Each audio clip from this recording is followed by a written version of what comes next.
friends and enemies. So in today's video I want to discuss the recently passed Preventing Animal Cruelty Act, and I want to talk about my favorite YouTuber of all time. I want to talk about his take on it. You know who I'm talking about. You know I'm talking about Michael Knowles. I know we all just love him, and I feel like his take on it is worth discussing. And before we get into all of that, I just want to say quickly that I am recovering from the flu and from pink eye. So yeah, I'm not the healthiest person right now. So basically my throat is pretty sore and it only has so much gusto, so I kind of have to record this quickly. So there might be more cuts than usual. You might see me blatantly looking down at my notes. I usually try to not include that in the video, but for the sake of time, I might have to resort to that. I'll try not to, but I might resort to that. So just know that production quality this time might not be as, my videos aren't normally like that great, but they're just not going to be, it might not be as good as it normally is. Okay, let's get started. So what exactly is the Preventing Animal Cruelty and Torture Act, also known as the PACT Act? It's basically an extension of the Animal Crush Video Prohibition Act that was signed in 2010, and that act simply prohibited the creation of these videos where people would crush small animals like kittens and puppies and then upload them to the internet for the sake of some like sick sexual fetish. But it didn't actually make the act of torturing the animals itself a felony.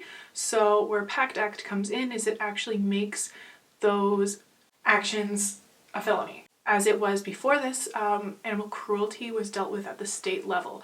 So now, not just crushing animals is illegal, but also burning, drowning, suffocating, impaling, and sexually exploiting animals. These are all now felonies. So you hear that and you might think like, oh my god, this is it. We've won. The United States has effectively gone vegan, or at least it's gonna outlaw animal agriculture. This is it. Surely, once the United States gives up animal agriculture, the rest of the world will follow suit. Yes, you might think that, but of course, PACT Act also makes exceptions for hunting for sustenance and for animal agriculture or animal husbandry, because we all know that torturing animals for pleasure is wrong, except when it comes to palate pleasure. Then it's totally okay. So, I am happy that these protections have come into place, even though PACT is hypocritical for not including all animals.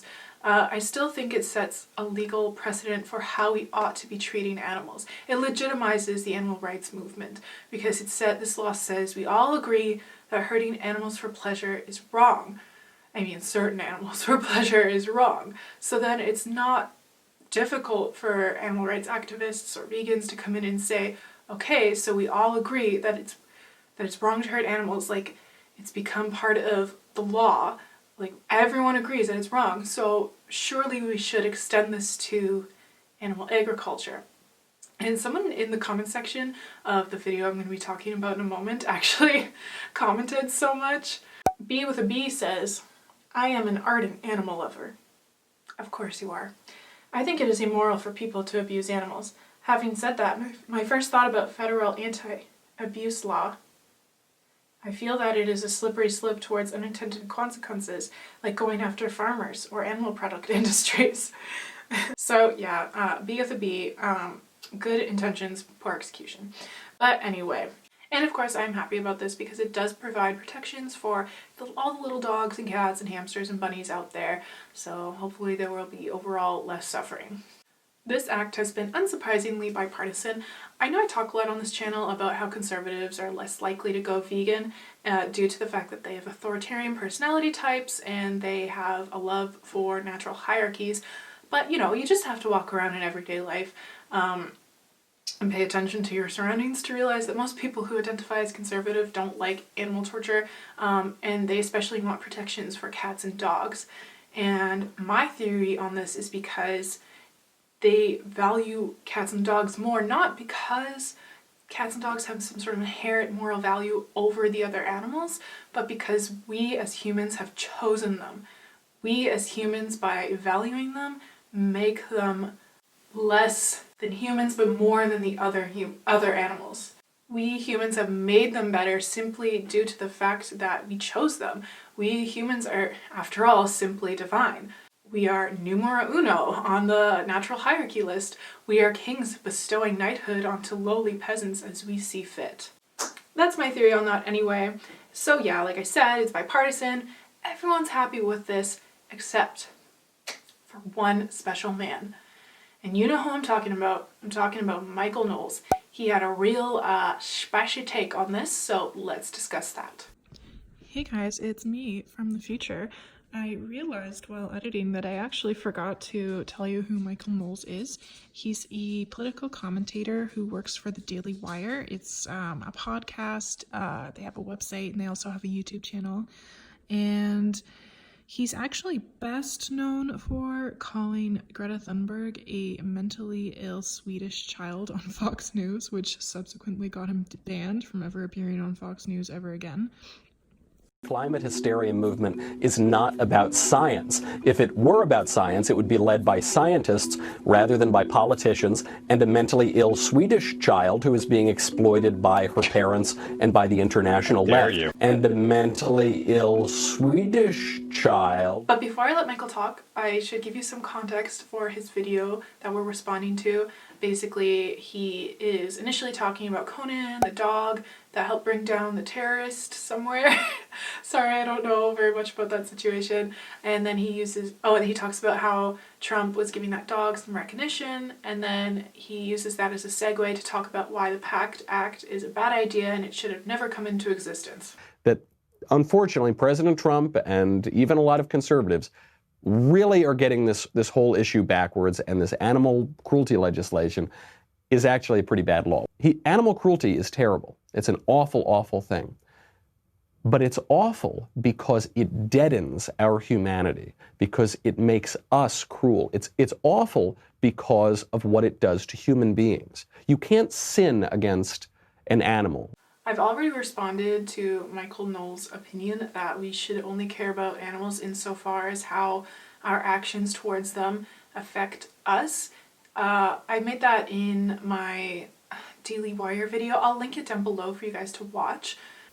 There is a very modern idea that animal cruelty is wrong because animals have some kind of rights. Now, ironically, people say that animals have human rights. Animals cannot have human rights because they're not humans. There's a gorilla or there's some kind of monkey that is living in Florida that is considered a non-human person. But the monkey can't be a person because the monkey's not a human.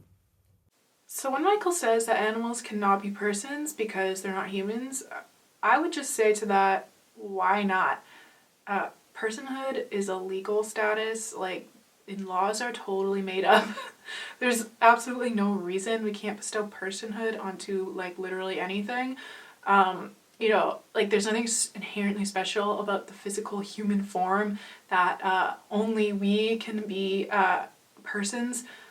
If it were the case that a peaceful, loving, intelligent alien species came to Earth and they wanted to live here, would we deny them personhood because they're not humans? No, that's ridiculous.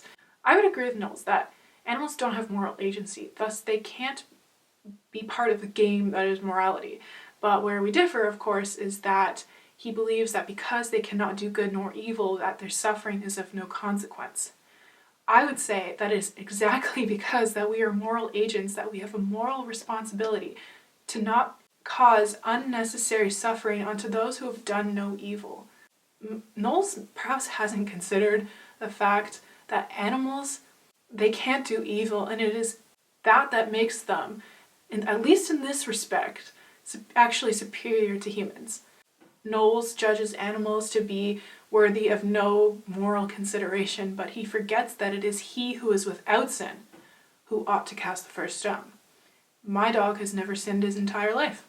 Can Knowles really claim the same? Yes, animal cruelty is very bad. It should be illegal. People who do it should be punished. Nevertheless, this is an extremely stupid idea. This is an extremely stupid law. At the government level, why should animal cruelty be a federal offense? Why? To put this in perspective, most murders are tried and punished at the state level, murders of human beings. So you're telling me that I can murder a human being in cold blood? That can be handled by the state. The state is sufficient to deal with that. But if I abuse an animal, if I abuse a little puppy or something, that has to be a federal offense. The state can't possibly handle that. They can only handle it when you murder human beings. What I would say to Michael is that the federal government has a responsibility to step in when the states are dropping the ball. So if we all agree that animal cruelty is bad, which everyone seems to agree that it's bad, except for Michael, then if it were the case that the states were not putting in the proper protections for animals, that the federal government should step in and put those protections in place. This has nothing to do with how terrible the crime itself is. Opening someone else's mail is a federal offense, yet no one considers opening up someone else's mail to be worse than murdering someone in cold blood. Knowles is confusing federal with more serious. Actually killing some people would be considered a federal offense depending on who you kill, but the reason why murder is dealt with, generally speaking, at the state level is because the punishment for murder is rather standard. Like, yes, some states have the death penalty and others don't, but generally if you commit first-degree murder, you're going to be locked away for a long time. Now, it is certainly not the case that all the states have standard laws for animal cruelty. Let's take Kentucky, a red state, for example. Let's read over where their animal cruelty laws are lacking. Let's just go through this list. Felony provisions available only for cruelty and fighting, both against only select animals. No felony provisions for neglect or abandonment. Inadequate definitions/standards of basic care. No increased penalties when abuse is committed in the presence of a minor or involves multiple animals. No mental health evaluations or counseling for offenders. No statutory authority to allow protective orders to include animals. No cost mitigation or recovery provisions for impounded animals. No restrictions on future ownership or possession of animals following a conviction. No provisions for select non-animal regulated agencies/professionals to report suspected animal abuse. Veterinarians are prohibited from reporting suspected cruelty or fighting. Humane officers lack broad law enforcement authority. No provisions for sexual assault. Inadequate animal fighting provisions. So that's like really bad. It's not even a crime to sexually assault an animal in the state of Kentucky. So clearly some of the states were not stepping up to protect animals and the federal government had to step in. If let's say a random state, I don't know, let's say Florida, let's say they got real cray with their stand your ground laws and people were just killing people all over the place and that was totally legal, I'm sure the federal government would step in and make some sort of law against killing people, and I don't think anyone would really be upset with that. The real reason Michael is upset with this is because like some conservatives, he gets very triggered by the idea of big government. He does not like the idea of the federal government telling the states what to do, even if it is for the benefit of everyone. In the bag, and she just threw out the puppies. Right, absolutely, obviously a sociopath, crazy, awful woman. And when this became a public matter, it went totally viral and people wanted to adopt the little puppies. How could you ever do this? What kind of cruel monster would ever tolerate a woman throwing out a bag of puppies? Meanwhile, just a few years ago, Kermit Gosnell, the worst mass killer in American history, an abortionist who was operating with the blessing, I use that word ironically, the blessing of the left in Philadelphia nationally. Kermit Gosnell had bags of babies all over his apartment, all over his house. And nothing, no outrage. The media doesn't cover it. So we weep over bags of puppies. We weep over animal cruelty, and we are completely dead to the suffering of human beings. Okay, Kermit is in jail, so to say that no one cared that this guy, what happened was he killed babies that he was trying to abort but were born alive, he then would kill them. He's saying that no one cared about this. Okay, he went to jail, so obviously people did care about it. There is media coverage on it. And his whole argument here is that because people want animal abuse to be a federal crime and no one cared about this serial killer, and that's just wrong. But like, that's categorically false. This monster was put in jail. Michael thinks so long as there are human injustices, we ought not care about animals. maybe forgetting that it's possible to care about more than one thing at once, but he thinks this because animals are just so much lesser than us. And I think people are trying to separate this as a dichotomy, like you can only be kind to animals or you can only be kind to humans. The jarring display of a lack of self-awareness, Michael is claiming that people are making a dichotomy between caring about humans and caring about animals when he, this whole time, has been saying we should not care about animals, we should instead be caring about people, as though you can't care about both at the same time. Like, oh my God. But the way it actually works is if you get the natural order right, if you get the moral order right, if you look with charity on your fellow man, if you treat your neighbor as yourself, you will be kind to animals and everything else. You'll be a good steward of your environment. You'll get things in order. So if you're kind to humans, then it will follow that you're kind to animals. He says this as though he himself is not a supporter of trophy hunting elephants, and he fully supports eating foie gras and veal. Although, I guess that makes sense, following his logic, now that I think about it, because Michael strikes me as a terrible person in general, so it would actually make sense that he doesn't care about animals, because he's not even a good person to begin with. But, like, whatever. Okay, anyway, his whole point is so easily disproven because, like, we all know people who are so kind and so selfless and giving to other fellow humans. They dedicate their entire lives to trying to help others, and yet they aren't vegan. They still pay for animal abuse. There's even those who've seen the footage of factory farms. Most people know what goes on in factory farms, and yet they still support this kind of animal abuse 3 times a day with every single meal they have. So no, it's not actually the case that if you're just like a perfect saint when it comes to other humans, that you will also treat animals with the respect they deserve. But if you disregard your fellow humans and you only love sentimental saccharine things like little animals or something, you will not be kind to human beings because you're inverting that natural order. Again, Michael's talking about the natural order. I've made many videos on this, and it's kind of funny because when I was actually like searching on YouTube to find this video to comment on it, to start working on this, 2 other videos by the Daily Wire came up that were entitled stuff along the lines of that humans are better than other animals. So much of this animal legislation is just about saccharine, soft soap, sweet feelings, right? It's just about emotion. We love the little puppy. The little puppy looks cute. Self-government doesn't operate very well when it's purely on emotion. Oh my God, this is just like so patronizing. I don't understand how this guy has fans. I don't understand how people can listen to him. Okay, so he's saying that caring about animals, it's just based in feelings, as if like that's a bad thing, okay? Like if you were to replace the sentiment of what he was just saying with the word compassion, he suddenly sounds like a freaking sociopath. Like, oh, animal rights, it's just based in compassion. Like, okay. But anyway, I disagree with this generally because for me, animal rights and veganism, it's not based in compassion. It's based in justice, okay? Like, I don't want animals to be tortured and killed for palate pleasure necessarily because it feels bad, although, like, of course, compassion is, like, a motivating factor, but fundamentally, I think animals should have rights because it has to do with justice.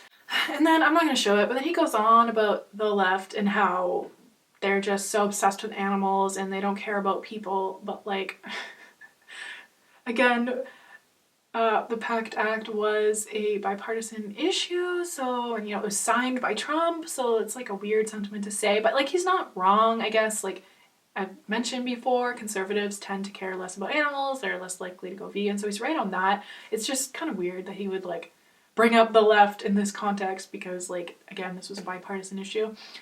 But, you know, I guess he's just appealing to his base.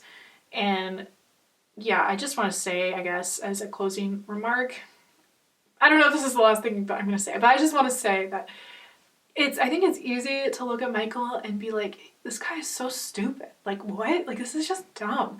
But, you know, the guy went to Yale. So I don't know if he's stupid.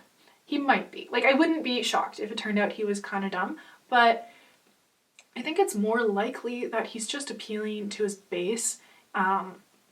He's just trying, or maybe this is how he feels, like he doesn't care about animals, but he can't just say it's because I feel like I'm more important than an animal, therefore I don't care about them. Like he has to come up with these justifications, and they're really bad justifications, but I think he knows that his base is going to fall for them. Although if you look at his comment section, like a lot of people were voicing dissent, but his likes to dislike ratio is like pretty good considering he's talking about how animals don't deserve rights at the federal level. So it just goes to show, you think we could all agree that at least cats and dogs and hamsters and bunnies shouldn't be tortured and that should be a crime. But we found someone who disagrees with that. So what a world. Thanks so much for watching, guys. That's all I have to say about that.